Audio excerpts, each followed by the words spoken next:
Hello, in focus today at Georgetown SCS, federal buildings in the nation's capital. We'll be discussing the shrinking physical footprint of the federal government here in Washington, D.C., and how this issue represents a new driver of change for urban planning and real estate development. With me is Norman Dong, former commissioner of public buildings in the federal government and faculty member here at Georgetown University.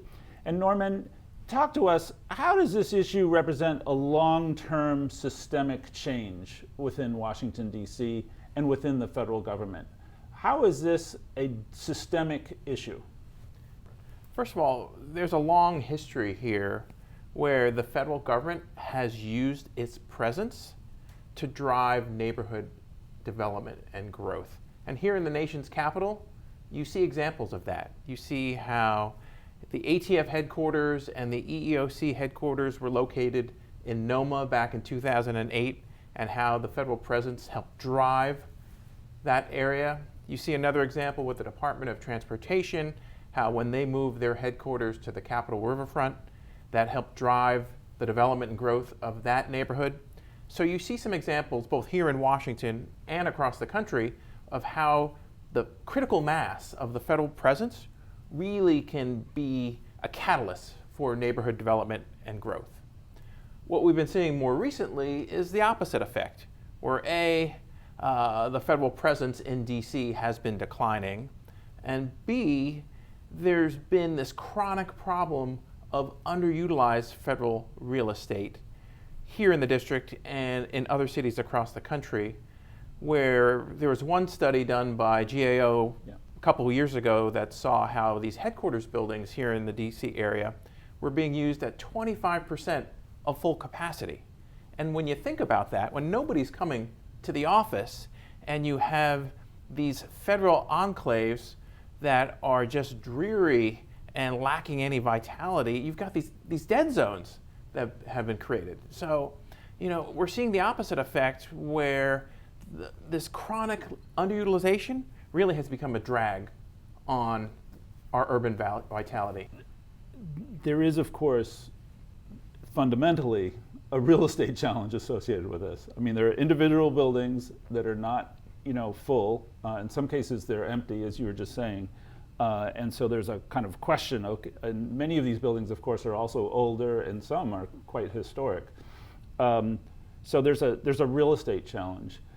But I've been struck by recent reports and findings and some of the expressions of new strategy coming from the administration that we're not just talking about a couple of buildings. This is really a set of agglomerated buildings, in some cases buildings together in one single neighborhood. And I'm wondering if you could reflect a little bit on that relationship between having to deal with this as a real estate problem versus really also seeing this in the larger urban context of Washington, D.C. You're absolutely right. We're not just talking about individual buildings anymore, and GSA has recently stated its goal of reducing the federal real estate footprint, both owned and leased, by 50%. So you got to think about the magnitude of that reduction. Across the nation, the portfolio is about 360 million square feet. So GSA is saying, okay, we're going to cut that in half. So there are going to be some impacts in terms of the commercial real estate industry, in terms of all that office space coming back onto the market. There are also going to be some impacts and opportunities in terms of the ability to kind of reimagine these economic dead zones and these sleepy federal enclaves.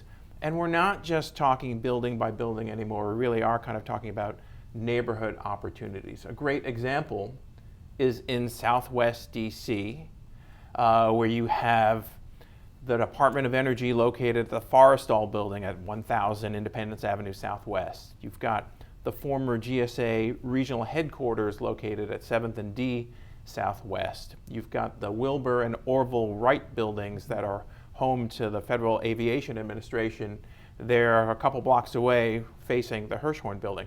So you have a series of underutilized federal buildings that, again, have just been kind of a drag on the vitality of the neighborhood. So as the government goes full throttle to dispose of these buildings for the first time, and really kind of taking that whole question of federal disposition to another level, it presents a huge opportunity for the District of Columbia to reimagine these neighborhoods and help them achieve their full potential. Norman, thank you so much for sharing your insights. And thanks to everyone out there watching. We invite you to learn more about the Urban and Regional Planning Program at Georgetown University. Thank you.